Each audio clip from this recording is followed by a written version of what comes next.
বলাটা একটু বিব্রতকর ব্যাপার, তারপরেও আমরা যদি রাস্তায় বের হই, আনফর্চুনেটলি যেহেতু কথাটা সত্য, আমাদের মধ্যেই আমাদের দেশের ভিতরেই ঘটছে জিনিসটা এবং আমরা চোখের সামনেই দেখছি, সেই জন্যই আমি আপনাদের সামনে আলাপ করছি। আমরা যদি এই মুহূর্তে রাস্তায় বের হই বা ঢাকা শহর সহ বাংলাদেশের যে কোনো রাস্তায় বের হই, নির্দ্বিধায় আমরা বলতে পারি যে রাস্তায় কোনো ডিসিপ্লিন নেই।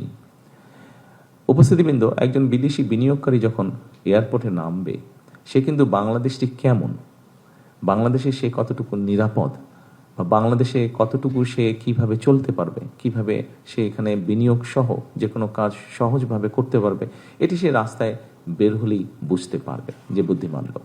সেই জন্যই আমি বলেছি যে ডিসিপ্লিনটা অত্যন্ত গুরুত্বপূর্ণ। আমি রাস্তার ডিসিপ্লিনটা আপনাদেরকে উদাহরণ দিয়ে বোঝানোর চেষ্টা করেছি।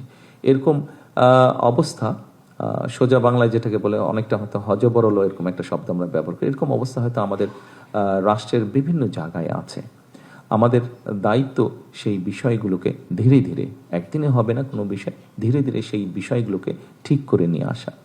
আপনারা এখানে অনেকেরই আপনাদের সৌভাগ্য হয়েছে, কম বেশি হয়তো অনেকেরই সৌভাগ্য হয়েছে, বিশেষ করে যারা কর্মকর্তাবৃন্দ আছেন, পৃথিবীর ভালো ভালো দেশগুলো সফর করার।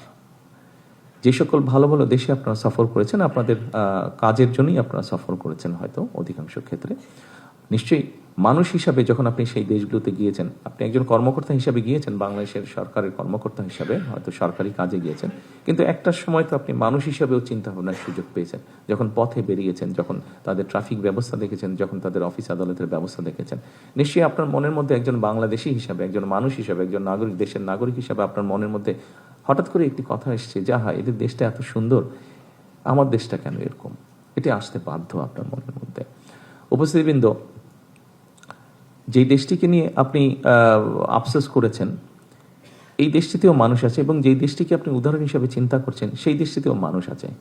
সেই দেশটির মানুষই সেই দেশটিকে গড়ে তুলেছে সুন্দরভাবে। তারা যদি পারে, তাহলে আমরা কেন পারবো না? হয়তো সময় লাগতে পারে, কিন্তু আমি দৃঢ়ভাবে বিশ্বাস করি আমরা সকলে মিলে যদি আমরা চেষ্টা করি, আপনাদের মতন মানুষগুলো যদি সহযোগিতা করে একটি রাজনৈতিক দলকে, একটি রাজনৈতিক সরকারকে, আমি দৃঢ়ভাবে বিশ্বাসী আমরা অনেকটুকু ডিফারেন্স তৈরি করতে সক্ষম হব ইনশাআল্লাহ।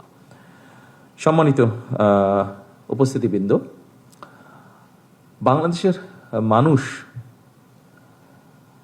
অনেক প্রত্যাশা নিয়ে বর্তমান সরকারের দিকে তাকিয়ে আছে। বাংলাদেশের মানুষ বর্তমান সরকারের কাছে অনেক প্রত্যাশা, আশা, আকাঙ্ক্ষা তারা রাখছে। এটি আপনারা দেশের নাগরিক হিসাবে, আপনারা এই সমাজের অংশ হিসাবে, এটি স্বাভাবিকভাবে আপনাদেরও ধারণা আছে।